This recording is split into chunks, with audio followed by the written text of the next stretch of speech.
രാഹുൽ ഗാന്ധി അയോഗ്യനാക്കിയ നടപടിയിൽ വയനാട് കോൺഗ്രസ് പ്രതിഷേധം. ജില്ലാ കോൺഗ്രസ് കമ്മിറ്റിയുടെ നേതൃത്വത്തിൽ നടത്തിയ മാർച്ചിൽ സംഘർഷമുണ്ടായി. ഈ വിവരങ്ങളുമായി ഷിബു വയനാടുണ്ട്. ഷിബു, എന്തൊക്കെയാണ് വിശദാംശങ്ങൾ? നേരത്തെ രാഹുൽ ഗാന്ധി AICC ആസ്ഥാനത്ത് നടത്തിയ വാർത്താ സമ്മേളനത്തിൽ സൂചിപ്പിച്ചതുപോലെ തന്നെ വയനാട് തന്റെ കുടുംബമാണ്, വയനാട്ടിലെ ജനങ്ങൾ തന്റെ കുടുംബാംഗങ്ങളാണ് എന്ന് സൂചിപ്പിച്ചതുപോലെ തന്നെ തങ്ങളുടെ ഒരു കുടുംബാംഗത്തിന് നേരിട്ട ഒരു പ്രശ്നം പോലെയാണ് വയനാട്ടിലെ ജനങ്ങൾ ഇപ്പോൾ ഈ പ്രശ്നത്തെ നേരിടുന്നത്. അതുകൊണ്ട് തന്നെ ഗ്രാമങ്ങളിലുള്ളവർ പോലും വലിയ പ്രതിഷേധത്തിലാണ്. അവർ നഗരങ്ങളിലെത്തി പ്രതിഷേധിക്കുന്നില്ലെങ്കിൽ പോലും ഗ്രാമങ്ങളിൽ പോലും ചെറുതായുള്ള പ്രതിഷേധങ്ങൾ അലയടിക്കുകയാണ്. ഇതിന്റെ ഒരു പ്രതീകാത്മകമായ ഒരു സമരമാണ് ഇന്ന് നടന്നത്.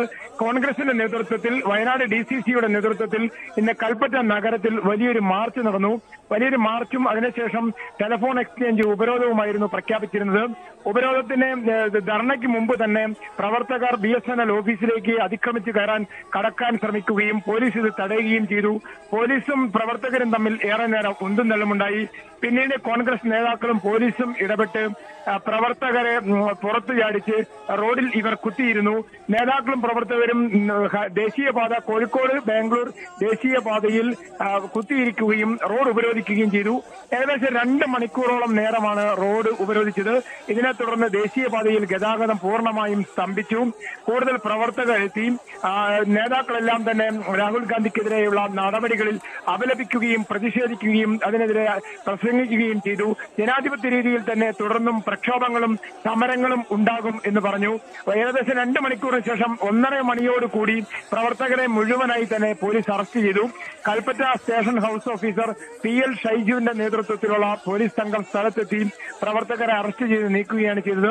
ഇപ്പോൾ ഏറ്റവും ഒടുവിലായി നമുക്ക് നൽകാൻ കഴിയുന്ന വിവരം 60 കോൺഗ്രസ് പ്രവർത്തകർക്കെതിരെ കൽപ്പറ്റ പോലീസ് കേസെടുത്തിരിക്കുകയാണ്. എന്നാൽ ഇവരെ ജയിലിൽ അടച്ചിട്ടില്ല. ഇവരെ സ്റ്റേഷൻ ജാമ്യത്തിൽ വിട്ടയക്കാനുള്ള നടപടികൾ നടന്നുകൊണ്ടിരിക്കുകയാണ്. ഇപ്പോൾ നടപടിക്രമങ്ങൾ പൂർത്തിയാക്കിയാൽ മുഴുവൻ പേർക്കും ജാമ്യം ലഭിക്കും. KPCC working president T Siddique, Kalpetta MLA T Siddique, അതുപോലെ തന്നെ വയനാട് DCC പ്രസിഡന്റ് ND അപ്പച്ചൻ, KPCC general secretary KK Abraham, AICC അംഗവും മുൻ വയനാട് വലിയ രീതിയിലുള്ള പ്രതിഷേധം തന്നെയാണ് സംഘടിപ്പിക്കപ്പെട്ടിരിക്കുന്നത്. ശക്തമായ രീതിയിലുള്ള പ്രതിഷേധം ജനങ്ങളുടെ ഭാഗത്തു നിന്നുണ്ടാകുന്നു. കോൺഗ്രസ് നേതൃത്വത്തിൽ വലിയ രീതിയിലുള്ള പ്രതിഷേധ പരിപാടികൾ നടന്നിരിക്കുന്നു. 60ഓളം വരുന്ന കോൺഗ്രസ് പ്രവർത്തകർക്കെതിരെ പോലീസ് കേസെടുത്തിട്ടുണ്ട്. വിവരങ്ങൾ നൽകിയായിരുന്നു വയനാട് നിന്ന് ഷിബു.